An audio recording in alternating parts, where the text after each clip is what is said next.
La liquidité. Je vais vous expliquer davantage cette notion de liquidité et exigibilité utilisée pour le classement des comptes dans un bilan comptable.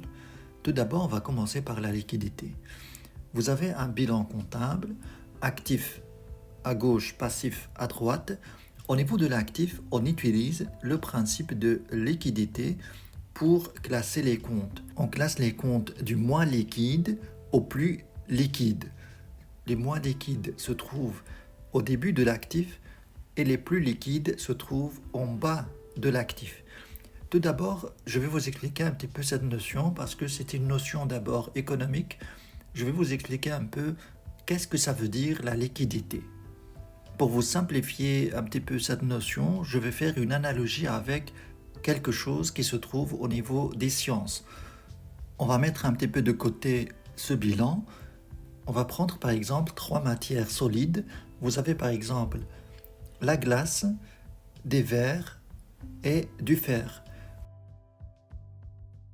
Si par exemple on soumet ces produits-là à un même degré de chaleur qui va se transformer en premier à l'état liquide. Bien évidemment, vous avez la glace d'abord, donc la glace va se transformer en premier à l'état liquide, et puis vous avez le verre en deuxième lieu et le fer en dernier lieu. Là, on a un classement en termes de liquidité. Eh bien, en sciences économiques, c'est un peu le même principe, mais expliqué autrement, vu d'une autre façon. Eh bien, ici, en sciences, l'état liquide, c'est au sens premier du terme, à savoir la transformation à l'eau. La transformation à l'eau, si on veut transformer ces matières-là à l'eau, sous l'effet de la chaleur, eh bien, on a la glace qui va se transformer d'abord à l'eau, et puis le verre, et puis le fer. En sciences économiques, l'état liquide des choses, des biens, eh bien, c'est l'argent. Au lieu d'avoir l'eau, on a ici l'argent. Et les autres matières, eh bien, c'est les produits. On peut avoir dans les produits plein de choses. On peut avoir des bâtiments, on peut avoir des petits pains au chocolat, on peut avoir des bouteilles d'eau, on peut avoir plein de choses. Eh bien, en sciences économiques, le degré de transformation à l'argent liquide est différent d'un bien à l'autre. Je vais vous donner un exercice par rapport à ça. Donc, on va supprimer un peu tout ça. C'est juste pour simplifier la notion. Je vais vous donner ici plusieurs éléments d'actifs. Vous allez faire un effort de classer selon la liquidité, selon la transformation, le degré de transformation à l'argent liquide de ces éléments-là. Vous allez voir, vous pouvez le faire sans se référer au plan comptable. D'abord, vous avez terrain, marchandises, matières premières, machines, matériel roulant, caisse, banque, client. Alors, parmi ces éléments d'actifs, c'est quoi le plus dur à vendre, à transformer en argent? Transformer en argent par la vente. Vous avez le terrain. Pour vendre le terrain, surtout s'il y a déjà des bâtiments dessus, donc ça va être compliqué.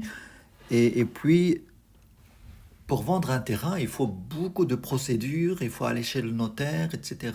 Donc, il y a plein de choses, il y a plein d'étapes, plein de procédures pour vendre un terrain. Le deuxième élément qui est plus dur à transformer en argent, c'est la machine. Vous savez, machine, déjà, ça reste dans l'entreprise pour plusieurs années. Pour la vendre, il faut revoir sa valeur, etc. Donc, c'est dur à vendre une machine. Donc, on va mettre machine en deuxième lieu. Après machine, vous avez matériel roulant. Matériel roulant, ça peut se vendre plus rapidement qu'une machine, parce que matériel roulant, déjà, s'il s'agit d'une camionnette, ça se déplace, on peut la vendre assez rapidement que la machine. Donc, en troisième position, on va mettre matériel roulant. Après matériel roulant, donc vous avez soit marchandises, soit matières premières, banque et caisse, on sait que c'est la liquidité au sens propre. Donc vous avez l'argent à la banque, l'argent à la caisse. Ça va se trouver bien évidemment tout en bas de l'actif. Maintenant, on va réfléchir par rapport à ce qui reste ici. Vous avez marchandises, matières premières clients. Clients, c'est les factures non payées des clients. À tout moment, ça peut rentrer. Donc cet argent peut rentrer à la caisse. Pour les marchandises, il faut d'abord trouver des clients. Il faut les vendre pour se transformer en argent. Et les matières premières, c'est encore avant les marchandises parce que les matières premières vont se transformer d'abord en marchandises avant d'être vendues aux clients. Donc le moins liquide des trois, c'est matières premières. Donc on va avoir matières premières en premier lieu. Et puis vous avez marchandises. Et après marchandises, vous avez clients. Il reste la banque et la caisse. À votre avis, lequel est le plus liquide? Est-ce que c'est la banque ou bien la caisse? Bien sûr, c'est la caisse, puisque la caisse, c'est l'argent liquide à disposition. Donc vous avez l'argent sous la main. Donc la caisse est moins liquide. Ça doit se trouver en bas du bilan. Et la banque, ça doit se trouver au-dessus de la caisse. Parce que pour avoir l'argent, il faut quand même se déplacer à la banque, etc. Donc vous avez d'abord la banque moins liquide que la caisse, donc ça va se trouver en dessous du client. Et au final, on a la caisse en dessous de la banque. Voilà un petit peu le classement. Si vous vérifiez dans le plan comptable, vous allez trouver qu'ils sont classés de cette manière-là. Maintenant, on va venir à cette notion d'exigibilité. L'exigibilité, c'est simple. En fait, c'est simplement à quel moment on exige que la dette soit remboursée. Alors, c'est quoi les comptes qu'on a au niveau du passif? On a d'abord le capital. Le capital, c'est le moins exigible. Le capital, c'est quoi? Le capital, c'est l'apport personnel des propriétaires de l'entreprise. Ça appartient aux propriétaires, aux actionnaires de l'entreprise. Eh bien, quand on a investi dans un projet d'entreprise, on a investi pour une longue durée. Donc, on ne va pas récupérer ce capital. Ce capital ne va pas être exigé, en fait, ne va pas être remboursé aux propriétaires de l'entreprise qu'à la fin de la vie de l'entreprise. Une fois que l'entreprise ferme les portes, à ce moment-là, les propriétaires vont prendre leur capital. C'est une exigence légale, c'est une obligation légale. Chaque entreprise doit avoir un capital dans son bilan.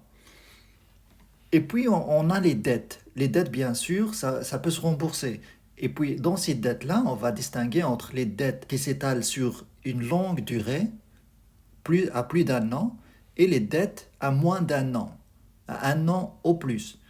Donc, vous aurez des dettes à court terme et vous aurez des dettes à long terme.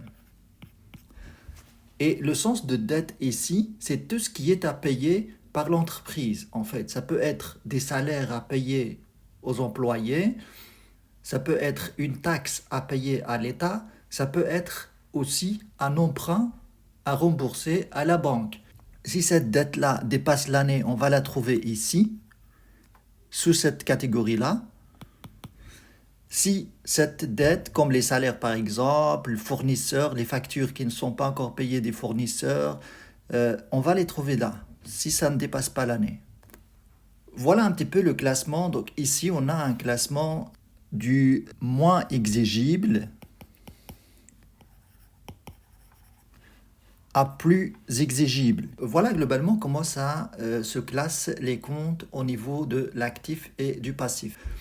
Et puis ce classement a un sens parce que si on prend par exemple tout ce qui se rembourse sur une longue durée, tout ce qui représente des ressources pour l'entreprise pour une longue durée, on va les rembourser plus tard, à plus d'un an, eh bien ça va servir à financer d'abord ce qui est moins liquide. Pour transformer ces choses-là en argent liquide, ça prend du temps. Ça prend du temps. Donc vaut mieux les financer par quelque chose qui reste dans l'entreprise longtemps. Et puis vous avez tout ce qui est actifs circulants, marchandises, clients, etc. Là, on peut le financer avec des ressources de court terme parce que les marchandises sont destinées à la vente et on peut avoir l'argent à tout moment pour rembourser ces types de dettes. Voilà un petit peu comment ça marche, le principe de liquidité et exigibilité. Si vous avez des questions, n'hésitez pas de les ajouter en commentaire. Je peux vous réexpliquer ce que vous ne comprenez pas encore. Merci d'avoir suivi ce cours et à très bientôt.